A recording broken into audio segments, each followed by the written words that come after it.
कई बच्चों की एक क्वेरी होती है कि सर जब हम मॉक टेस्ट देते हैं तो कई क्वेश्चंस ऐसे होते हैं जो लेंदी होते हैं और उनमें हम बेस्ट मेथड नहीं सोच पाते हैं। उस वक्त हम उसको लेंदी वे से करते हैं, उसमें ज़्यादा टाइम लगता है। हाँ, ये हो सकता है कि बाद में जब हम उस मॉक टेस्ट को एनालाइज करते हैं तो हमें जो शॉर्टेस्ट मेथड है या फिर जो उससे काफ़ी बढ़िया मेथड हमें बाद में मिलते हैं।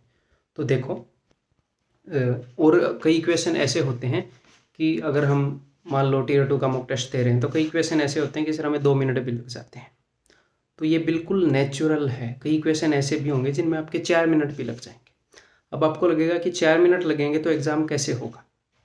देखो, जब आप कोई भी टेस्ट करते हो, मान लो उसके अंदर 100 क्वेश्चन आ रहे हैं, तो 100 के 100 क्वेश्चन आप शॉर्टेस्ट मेथड से कभी भी नहीं कर पाओगे, जो शॉर्टेस्ट मेथड है। क्योंकि 100 के 100 क्वेश्चन अगर आप शॉर्टेस्ट मेथड से करोगे तो इसका मतलब अगर 100 क्वेश्चन में 2 घंटे का आपको टाइम मिला है तो आप 1 घंटे में ही उस एग्ज़ाम को निपटा दोगे। ऐसा हुआ है नहीं? अगर मैं भी आज CGL Tier 2 का मॉक टेस्ट देने बैठूंगा तो क्वेश्चन तो मैं कर लूँगा सारे, लेकिन सारे के सारे अगर मैं विद इन टाइम लिमिट करूँगा तो शॉर्टेस्ट मेथड से नहीं कर पाऊँगा।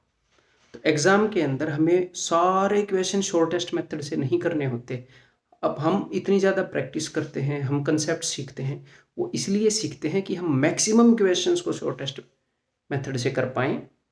मान लो 100 में से हम 70 क्वेश्चन शॉर्टेस्ट मेथड से कर पाए, या फिर 70 भी शॉर्टेस्ट से ना कर पाए, हम 100 में से 40 क्वेश्चन शॉर्टेस्ट से कर पाए, 30 क्वेश्चन सेकंड शॉर्टेस्ट मेथड से कर लिए, ठीक ठाक मेथड से कर लिए, और बाकी क्वेश्चन अगर हमें लंबे तरीके से भी बाद में करने पड़े तो कोई दिक्कत नहीं है, बिकॉज हमने 60 से 70% क्वेश्चन शॉर्टेस्ट मेथड से किए हैं तो हमारे पास टाइम होगा ताकि हम उन क्वेश्चंस को किसी लेंदी वे से भी कर पाएँ।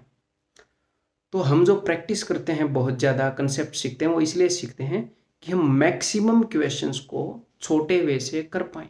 हम जितने ज़्यादा क्वेश्चंस के अंदर से निकलेंगे उतने ही ज़्यादा चांसेस होंगे कि हम मैक्सिमम क्वेश्चंस का छोटा वे स्ट्रेसफुल सिचुएशन में सोच पाएंगे।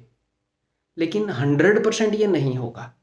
कुछ क्वेश्चन आपको नए दिखेंगे, क्वेश्चन नहीं दिखेंगे, कंसेप्ट वही पुराने होंगे, तो हो सकता है उसमें आपको शॉर्टेस्ट मेथड उस वक्त स्ट्राइक ना हो। तो एग्ज़ाम में ज़रूरी क्या है, एग्ज़ाम में आपने ऐसे टेंशन कभी भी नहीं लेनी कि ये तो लंबे वे से हो रहा है। अगर बहुत लंबे वे से हो रहा हो फिर तो हमें उसे स्किप करके अगले राउंड में उस क्वेश्चन को करना है। अदरवाइज हमें क्या करना है, अगर क्वेश्चन निकल रहा है और ठीक ठाक तरीके से निकल रहा है, बहुत ज़्यादा लंबा नहीं है वे, अगर थोड़ा लंबा भी है तो उसे कर दो। शॉर्टेस्ट वे के बारे में बहुत ज़्यादा मत सोचो, ठीक है। तो यही मैं कहना चाह रहा था।